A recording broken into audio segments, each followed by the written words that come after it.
এক মুঠো খেজুর। মূল তায়েব সালি। ইংরেজি অনুবাদ ডেনিস জনসন ডেভিস। ইংরেজি থেকে বঙ্গানুবাদ আহসানুল করিম। সংক্ষিপ্ত লেখক পরিচিতি। তায়েব সালি 1929 থেকে 2009 ছিলেন সুদানের বিখ্যাত লেখক। তিনি উত্তর সুদানের কারমাকল গ্রামের এক কৃষক পরিবারে জন্মগ্রহণ করেন। শৈশবের গ্রামীণ জীবন তার লেখালেখিতে গভীর প্রভাব ফেলেছিল। তায়েব সালি খার্তুম বিশ্ববিদ্যালয়ে পড়াশোনা করেন এবং পরে ইংল্যান্ডে যান। সেখানে তিনি বিবিসির আরবি বিভাগে কাজ করেন। তার সবচেয়ে বিখ্যাত রচনা season of migration to the north 1966 সালে প্রকাশিত হয়। এই উপন্যাসটিকে 20 শতকের আরবি ভাষার অন্যতম শ্রেষ্ঠ সাহিত্যকর্ম হিসাবে বিবেচনা করা হয়। তায়েব সালির রচনাগুলোতে প্রায়ই সুদানের গ্রামীণ জীবনের জটিলতা এবং ঔপনিবেশিক শাসন ও আধুনিকায়নের প্রভাব দেখা যায়। সালি তার জীবন ও সাহিত্যকর্মের মাধ্যমে আফ্রিকান ও আরব সংস্কৃতির মধ্যে সেতুবন্ধন তৈরি করেছেন। তার আরেকটি উল্লেখযোগ্য রচনা হল দ্য ওয়েডিং অফ জেইন। এক মুঠো খেজুর। তখন নিশ্চয়ই আমি অনেক ছোট ছিলাম।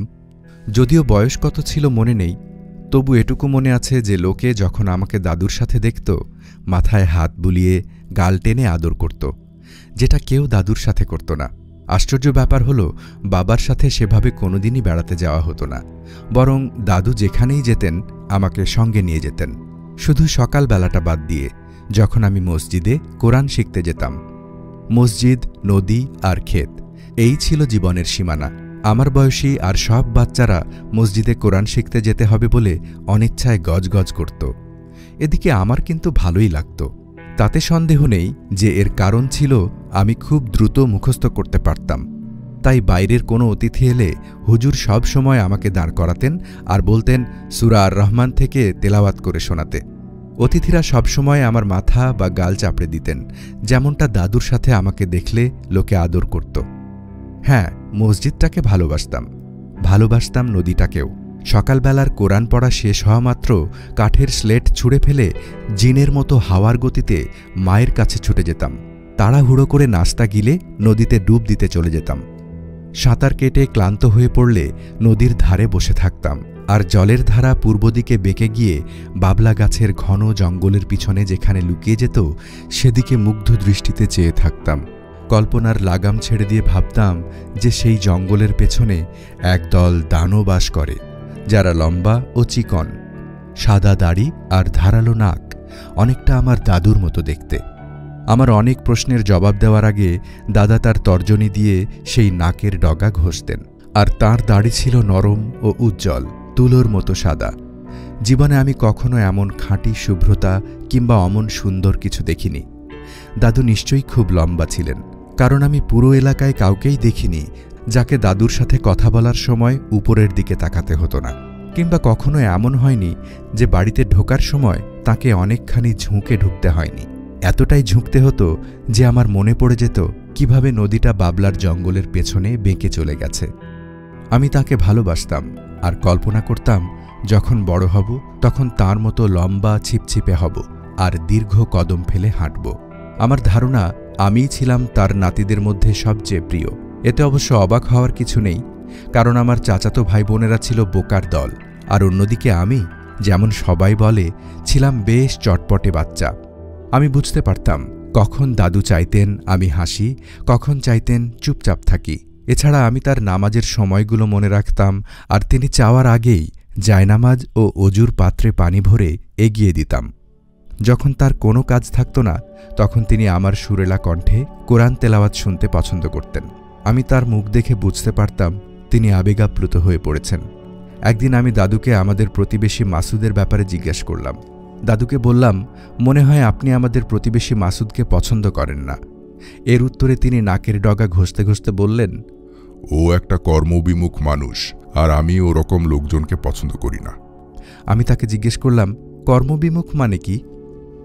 দাদু এক মুহূর্তের জন্য মাথা নিচু করলেন, তারপর সামনের বিস্তৃত প্রান্তরের দিকে তাকিয়ে বললেন, তুমি কি দেখতে পাচ্ছ এই জমি কেমন মরুভূমির কিনারা থেকে শুরু করে নীল নদের তীর পর্যন্ত ছড়ানো? প্রায় 100 ফেদ্দান জমি। ওই যে খেজুর গাছগুলো সব দেখতে পাও, আর ওই গাছগুলো ডুমুর, বাবলা আর লাল আকাশমণি, এই সব কিছুই মাসুদের কপালে জুটেছিল তার বাবার কাছ থেকে উত্তরাধিকার সূত্রে। দাদুর নীরবতার সুযোগে আমি তার দিক থেকে দৃষ্টি সরিয়ে তিনি যে প্রান্তরের কথা বলছিলেন সেদিকে তাকালাম। কার খেজুর গাছ, কার গাছপালা, কিংবা এই কালচে ফেটে চৌচির মাটি, এসব নিয়ে আমার কোনো মাথা ব্যথা নেই। নিজের মনে ভাবলাম, আমি শুধু এইটুকুই জানি যে এটা আমার স্বপ্নের প্রান্তর, আমার খেলার মাঠ। এরপর দাদু বললেন, হ্যাঁ রে আমার দাদু ভাই, 40 বছর আগে এ সব কিছুই মাসুদের ছিল, এখন তার 2/3 আমার। এটা ছিল আমার জন্য নতুন খবর, কারণ আমি এতদিন ধরে জানতাম এই জমি সৃষ্টির শুরু থেকেই ছিল দাদুর। আমি যখন প্রথম এই গ্রামে পা রেখেছিলাম তখন আমার 1 ফেদ্দান জমিও ছিল না। তখন মাসুদই এই সমস্ত সম্পদের মালিক ছিল, কিন্তু এখন অবস্থাটা বদলে গেছে। আমি মনে করি আল্লাহ আমাকে তুলে নেবার আগেই বাকি 1/3 জমিও আমি কিনে ফেলব। জানি না কেন দাদুর এই কথা শুনে একই সাথে মনে মনে এক ধরনের ভয় এবং মাসুদের জন্য দয়া অনুভব করলাম। আমি প্রার্থনা করলাম দাদু যেন এই কাজটা না করেন। মনে পড়ল মাসুদের গান গাওয়ার দৃশ্য, তার মধুর কণ্ঠ আর পানি গড়গড় করার মতো শব্দ করে হাসি। আমার দাদুকে আমি কোনোদিন হাসতে দেখিনি। দাদুকে জিজ্ঞেস করলাম, মাসুদ কেন তার জমি বিক্রি করেছিল? মেয়ে লোক। এবং দাদুর উচ্চারণে আমি বুঝতে পারলাম যে মেয়ে লোক শব্দটি তার কাছে ভয়ঙ্কর কিছু। মাসুদ ছিল বিয়ে পাগলা গোছের। প্রতিবার বিয়ে করতে গিয়ে সে আমার কাছে 1-2 ফেদ্দান করে জমি বিক্রি করেছে। আমি দ্রুত হিসাব করলাম, মাসুদ নিশ্চয়ই তাহলে প্রায় 90টা বিয়ে করেছিল। তারপর আমার মনে পড়ল তার 3 জন স্ত্রী, তার জরাজীর্ণ চেহারা, খোঁড়া গাধা আর তার ভাঙা জিন, আর তার ছেঁড়া হাতার জেলাবা। আমি আমার মাথা থেকে এইসব চিন্তা ঝেড়ে ফেলার চেষ্টা করছিলাম। ঠিক তখনই দেখলাম মাসুদ আমাদের দিকে আসছে। আমি আর দাদু একে অন্যের দিকে তাকালাম। আজকে আমাদের খেজুরের ফলন ঘরে তোলা হবে, বলল মাসুদ। আপনারা থাকবেন না? আমি অনুভব করলাম আসলে সে যেন চাইছিল না যে দাদু সেখানে উপস্থিত থাকুক, কিন্তু দাদু সঙ্গে সঙ্গে উঠে দাঁড়ালেন। আর দেখলাম তার চোখ এক মুহূর্তের জন্য তীব্র উজ্জ্বলতায় ঝলসে উঠল। তিনি আমার হাত ধরে টানলেন। আমরা মাসুদের খেজুর কাটার কাজ দেখতে চলে গেলাম। কেউ একজন দাদুর বসার জন্য একটি ষাঁড়ের চামড়া দিয়ে মোড়ানো পিঁড়ি এনে দিল। আমি দাঁড়িয়ে রইলাম। অনেক মানুষ ছিল সেখানে, তাদের সবাইকেই আমি চিনতাম, কিন্তু আমার কেন যেন বারবার মাসুদের দিকে দৃষ্টি চলে যাচ্ছিল। জনতার ভিড় থেকে দূরে দাঁড়িয়েছিল সে, যেন তার কোনো আগ্রহই নেই। অথচ খেজুর গাছগুলোর মালিকানা তো তারই ছিল। মাঝে মাঝে তার বিশাল খেজুরের কাঁদি ধপ করে নিচে পড়ার শব্দে তার মনোযোগ আকৃষ্ট হচ্ছিল। একবার গাছের উপরে থাকা যে ছেলেটি খেজুর গাছের চূড়ায় বসে লম্বা ধারালো দা দিয়ে খেজুর কাটছিল, তার দিকে চিৎকার করে বলল, গাছের হৃদয়টা কেটে ফেলিস না। কেউ মাসুদের কথায় কর্ণপাত করল না। খেজুর গাছের চূড়ায় বসা ছেলেটি দ্রুত উদ্যমের সঙ্গে দা দিয়ে ডাল কাটতে থাকল, যতক্ষণ না খেজুরের গোছাটি আকাশ থেকে পড়া কোনো কিছুর মতো নিচের দিকে পড়তে শুরু করল। কিন্তু আমাকে তখন মাসুদের কথাটা ভাবিয়ে তুলল।